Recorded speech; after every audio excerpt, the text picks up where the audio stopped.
Hola, soy José Aguilar y para mí es un verdadero honor participar en este International Wing Chun Day 2021 de la Federación Española de Lucha y aportar algunos de los trabajos que realizo en TEAM, el taller de entrenamiento de artes marciales. Desde hace bastantes años me dedico a la gestión y formación en el ámbito deportivo y las artes marciales, adquiriendo además experiencia previa en otros ámbitos comerciales y de gestión de equipos también en otros sectores. Actualmente dirijo un gran centro deportivo, imparto formaciones y también asesoro a algunos clubes y equipos en áreas de entrenamiento mental, actitudinal, cohesión e identidad de los equipos, sin olvidar, obviamente, mis clases de Kung Fu. Mi primer contacto con el Wing Chun fue en el primer seminario que impartió en España Sifu Nino Bernardo, allá en los 80, aunque por entonces yo estaba muy centrado en el entrenamiento del Hung Gar Kung Fu y el Wushu.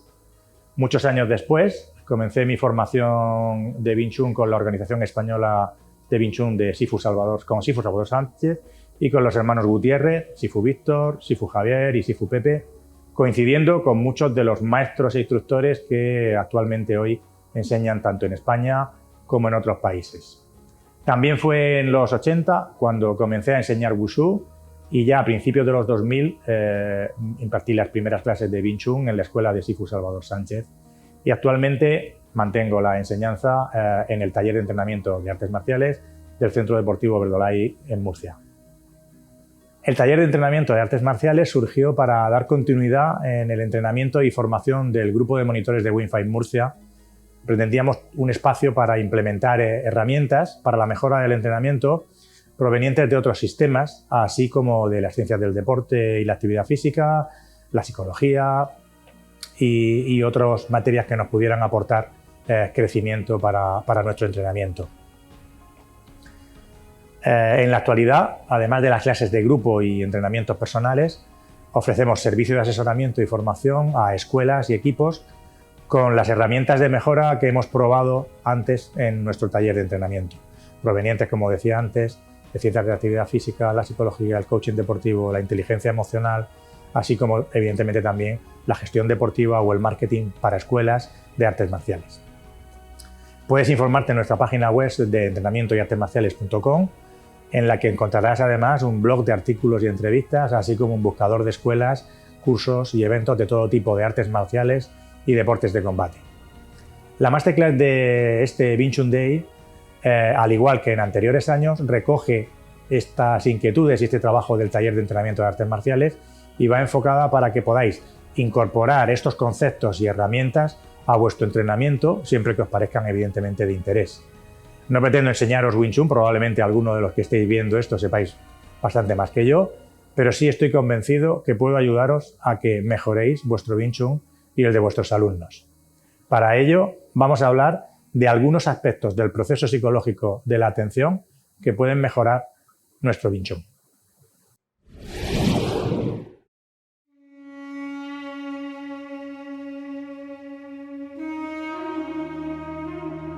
A pesar de que todo el mundo asume que las artes marciales proporcionan beneficios, ya no solo a nivel físico, sino también a nivel mental, forjan nuestro carácter y proporcionan valores y actitudes vitales muy importantes, en muy pocos casos estos aspectos se contemplan en la programación del entrenamiento de una manera específica.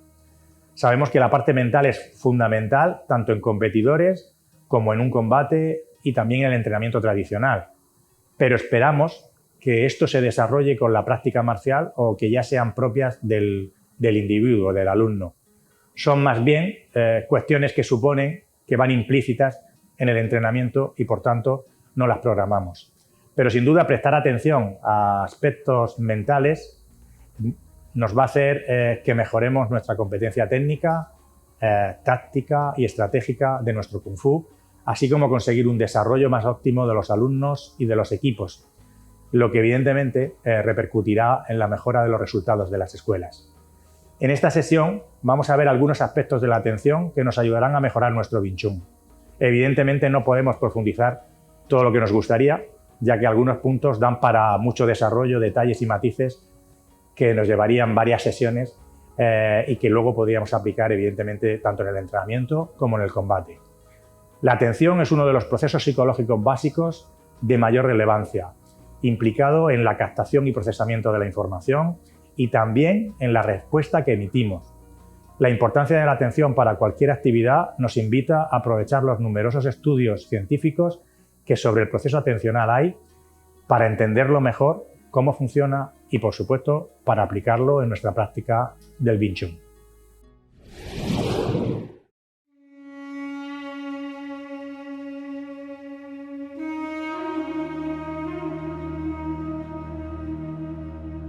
El tiempo de reacción es el tiempo que transcurre desde la presentación de un estímulo hasta la emisión de la respuesta correspondiente. Donders y de Jager comprobaron en sus experimentos que el tiempo de reacción medio en una tarea que requería discriminar entre dos estímulos y sus correspondientes respuestas era de unos 356 milisegundos, frente a los 184 milisegundos de una tarea simple, es decir, con un solo estímulo y una respuesta posible.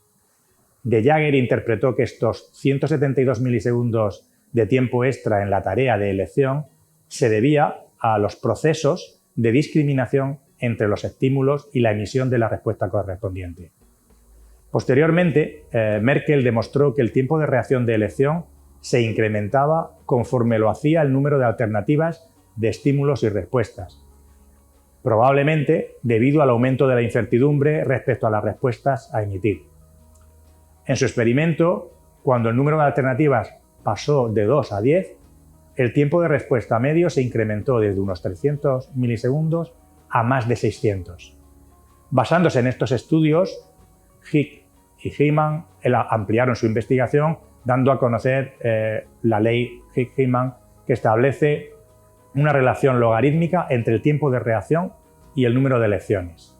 Esta ley se utiliza en muchos ámbitos y, de hecho, los diseñadores de videojuegos la tienen muy presente para calcular la incidencia de las situaciones en las que quieren aumentar el estrés o la tensión del jugador en base a las opciones a elegir. Por tanto, siempre que podamos simplificar la elección en combate, reduciremos nuestro tiempo de reacción, por lo que tendremos más opciones de éxito. Esto apoyaría decisiones tácticas como la solución universal de alguna de las corrientes de Wing Chun, aunque existen evidentemente otras variables a tener en cuenta que pueden decidir si es o no conveniente esa táctica de solución universal. Lo importante es aprovechar los entrenamientos para trabajar en la simplificación de las respuestas, un principio básico del Wing Chun, aunque no siempre bien entendido según mi parecer. Escalar la complejidad de elección, es decir, empezar con respuesta única e ir añadiendo opciones, facilitará al alumno el entrenamiento en situaciones de incertidumbre y en la eficacia en la toma de decisiones.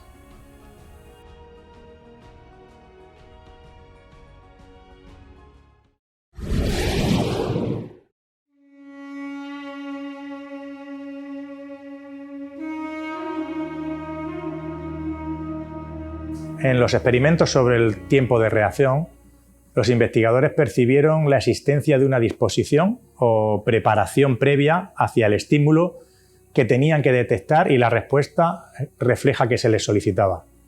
Posteriormente, comenzó a distinguirse entre la disposición preparatoria hacia la percepción, la disposición preparatoria perceptiva, y la disposición preparatoria hacia la acción o la disposición preparatoria motora.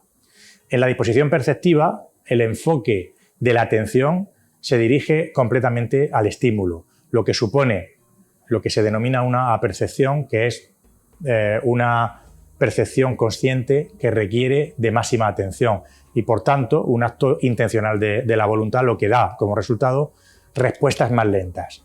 Sin embargo, la disposición motora focaliza toda la atención en la respuesta, lo que favorece una respuesta refleja más rápida. Por tanto, cuando podamos adoptar la disposición motora, obtendremos reacciones más rápidas. Sin embargo, muchos de nuestros entrenamientos favorecen la disposición perceptiva, algo que nos resta eficacia. Vamos a ver algunos ejemplos. Para apreciar la diferencia de respuesta según el tipo de disposición, vamos a ver un ejercicio que en algunas escuelas se suele utilizar para explicar la escasa eficacia de las defensas o paradas tradicionales en las artes marciales debido al tiempo de reacción. Le pedimos al alumno que intente detener o apartar con su palma el puño que vamos a lanzar a su lado izquierdo. El espacio a recorrer por su mano es mucho menor que la del puño que ataca y además no tiene que identificar ni qué tipo de golpe es ni el lugar al que atacamos. Tampoco tiene que seleccionar un movimiento adecuado en función de la defensa que quiere realizar. Esto simplifica mucho la acción y reduce bastante el tiempo de respuesta con respecto a una situación de ataque en combate real.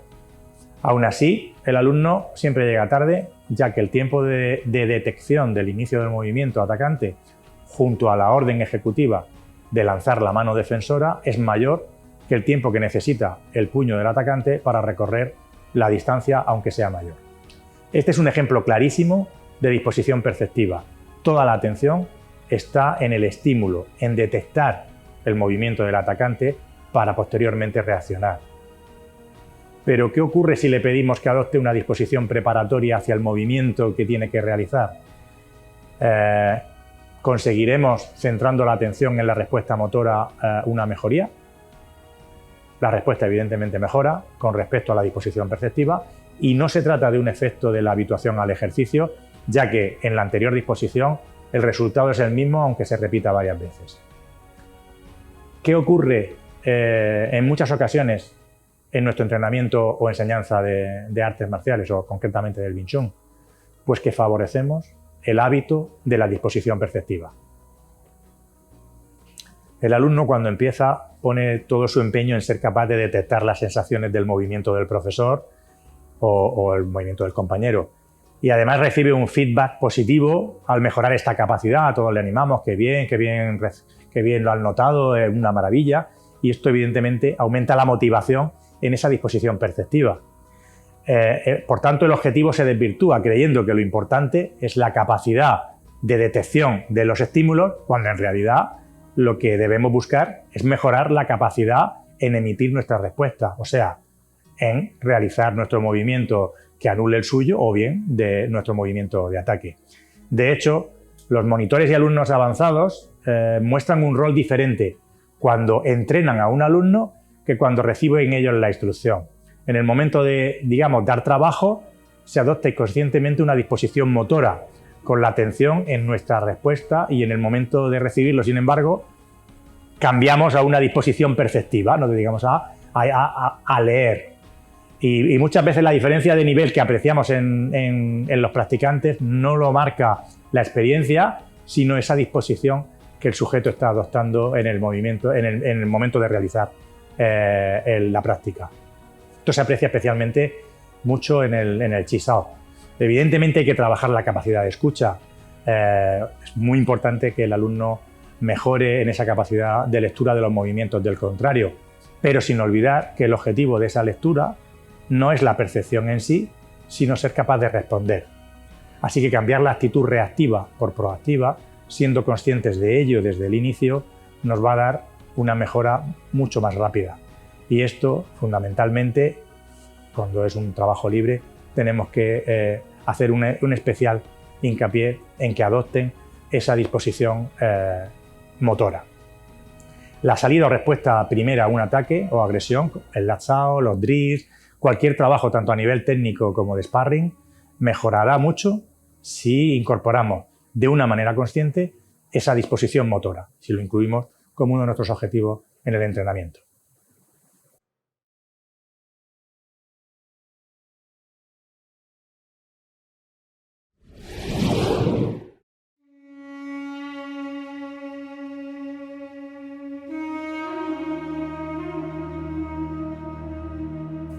Ya a finales del siglo XIX se demostró que la velocidad y la precisión de respuesta están estrechamente vinculadas.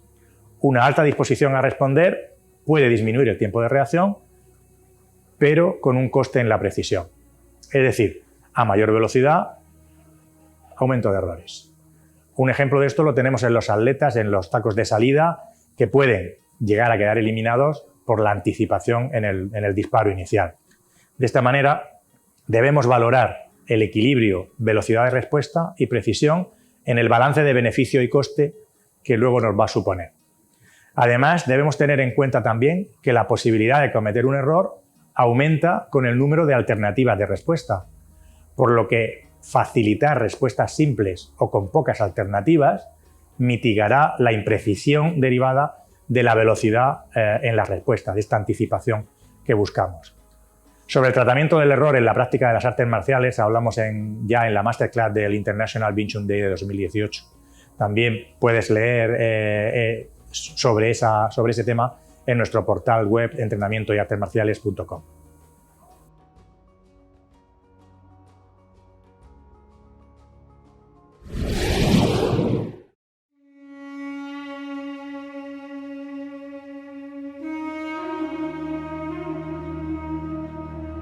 Algunas teorías psicológicas sostienen que una señal o estímulo de parada, una señal de stop, activa un proceso stop inhibitorio que compite contra un proceso go o un proceso de la acción en marcha. Ambos procesos, el stop y el go, operan independientemente, de manera individual. Se ha comprobado que existe un punto de no retorno de la acción de tal manera que el proceso stop, si ese proceso stop finaliza antes del procesamiento de la tarea primaria alcance dicho punto de no retorno, entonces el proceso stop gana la carrera y la respuesta consigue ser detenida.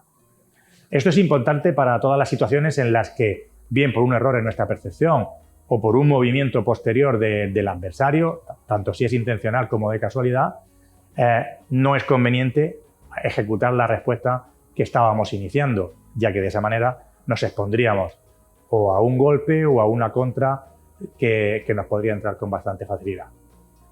También debemos tener en cuenta que detener una acción es algo cualitativamente diferente a sustituirla por otra. Detener completamente el movimiento o respuesta iniciado nos ocupará mucho más tiempo que cambiar la dirección o reconvertir el objetivo del movimiento. Y es que los procesos stop controlan la conducta de manera distinta a como lo hacen los procesos go. Por ello, entrenar la modificación de la respuesta en lugar de frenarla nos llevará a ser más resolutivos y eficaces en combate.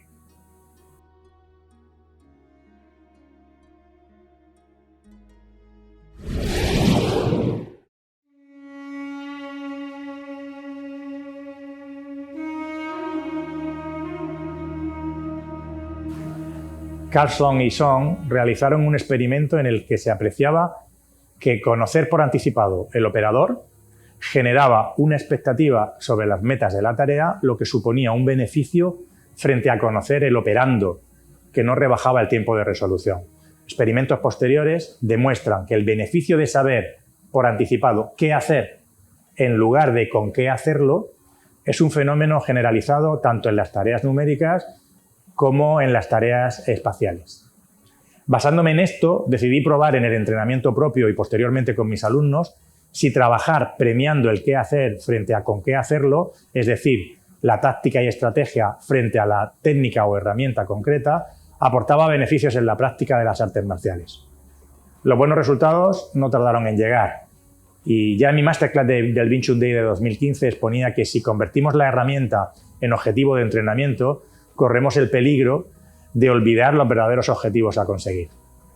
Evidentemente, hay que trabajar la técnica o herramienta para mejorar su ejecución, pero hay que incrementar el trabajo de la aplicación de diferentes técnicas e incluso tácticas en función del objetivo que buscamos, tanto en el trabajo técnico como en el de aplicaciones y, por supuesto, en los sparrings y el combate libre. Lo importante no es un pack-out y desplazamiento con un ataque concreto, sino apoyarme en su ataque para salir, recuperar iniciativa, atacar, ya sea con brazos, pies, atrapes, derribos. Mejoramos así el tiempo de respuesta y, sobre todo, también la continuidad de la acción en función de nuestros objetivos.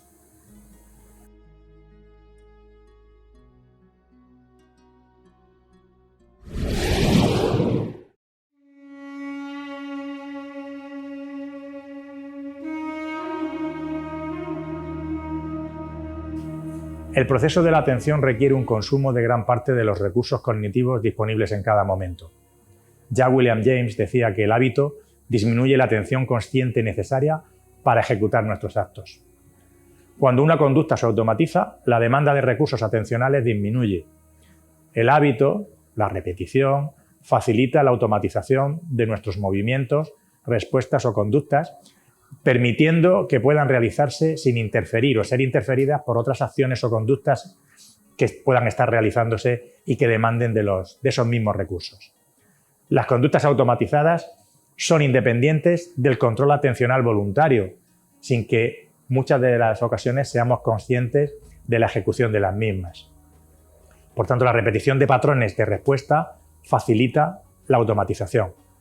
Es frecuente en artes marciales entrenar esos patrones de respuesta, pero es mejor extender este trabajo de automatización a procesos más amplios que incluyan la identificación del estímulo, la elección de la respuesta y la ejecución de la misma, el control de dicha ejecución por si requiere modificación por el error propio o la movilidad del contrario, o sea, ganando automatización en todas las fases o elementos del proceso atencional de las que ya hemos hablado y no solo en combinaciones técnicas.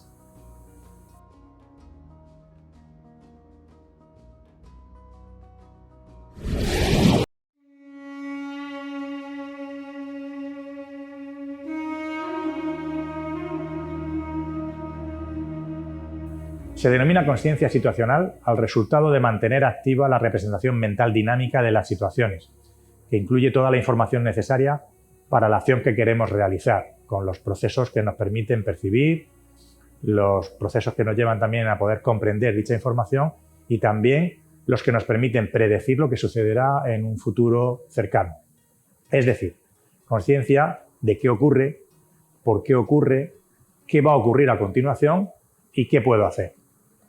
Es, por tanto, fundamental para darnos cuenta y comprender la situación actual y también su evolución temporal. Va a ser, evidentemente, importante para tomar las decisiones más apropiadas y las acciones más eficaces. A pesar de su nombre, no es extraño que opere en un plano inconsciente, sin que por ello pierda su eficacia en la selección y realización de la respuesta adecuada. Seguro que alguna vez te habrá pasado que no recuerdas el trayecto que has realizado mientras vas conduciendo. No sabes cómo he llegado hasta aquí, no eres consciente y sin embargo has ido tomando, percibiendo, tomando las decisiones y ejecutando las acciones que tenías que realizar correctamente mientras te desplazabas.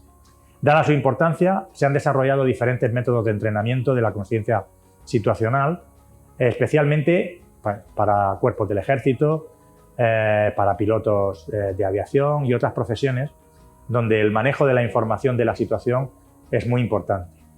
Evidentemente, también para el ámbito deportivo. No vamos a entrar en programas específicos de entrenamiento, pero sí os dejo un ejercicio bastante básico, pero fundamental para que podáis empezar. Se trata de realizar durante el entrenamiento paradas a la orden de stop, en las que el alumno debe cerrar los ojos y mantener la posición que tiene en el momento de la orden. A partir de ahí, debe de describir la situación, dónde y cómo están colocados, tanto él como los adversarios, la posición de los brazos, de los pies, la intención de la acción que va a realizar cada uno de ellos y qué es lo que puede hacer en base a toda esa información que tiene. Se puede realizar tanto en fases técnicas como en aplicaciones prácticas, pero evidentemente donde más partido le vamos a sacar y es esencial es en los trabajos de sparrings.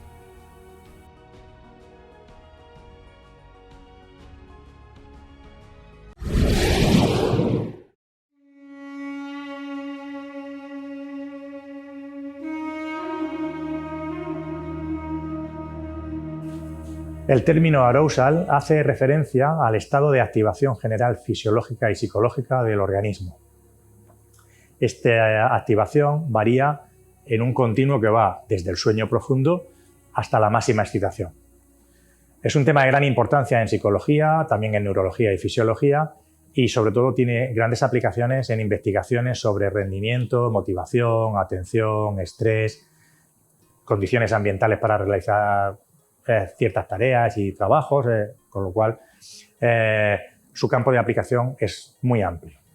Vamos a significar en esta sesión solo un par de aspectos importantes para nosotros sobre el arousal. El primero es la relación que hay entre la activación y el rendimiento en una tarea. Esto dio lugar a la ley Jerkes-Dodson, en la que se establece que para cada tarea existe un nivel óptimo de activación en el que se obtiene el mejor desempeño o rendimiento.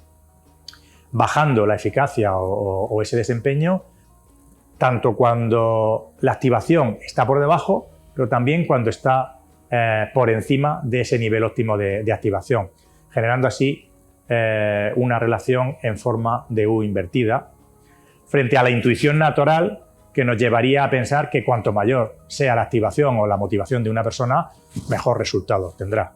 Sin embargo, esta ley vino a demostrar que cuando excedemos el nivel de activación tiene los mismos resultados que cuando son muy bajos.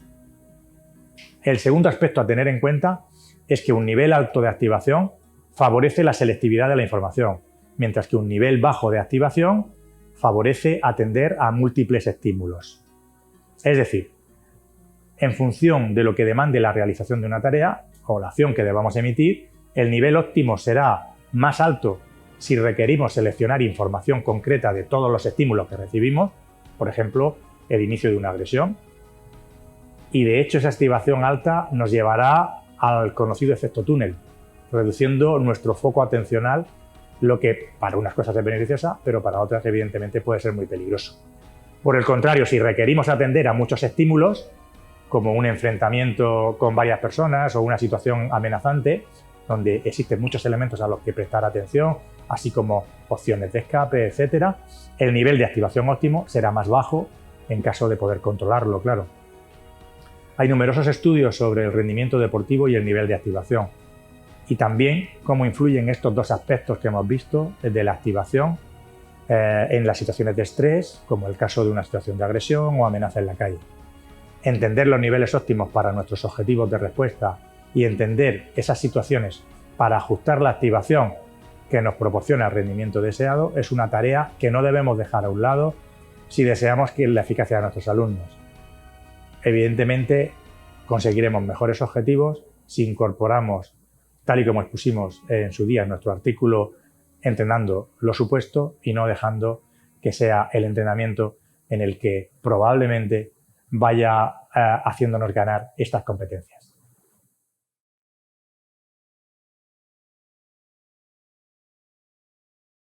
Bueno, espero haber transmitido correctamente los conceptos y trabajos sobre la atención que hemos hecho en esta masterclass y sobre todo que os hayan gustado y que os podáis animar a probar alguno de ellos, a comprobar y replicar alguna de las actividades, sobre todo a poder incorporarlo en vuestro trabajo de Wing Chun. Si es así, habrá merecido sin duda la pena esta grabación, así que muchas gracias a todos.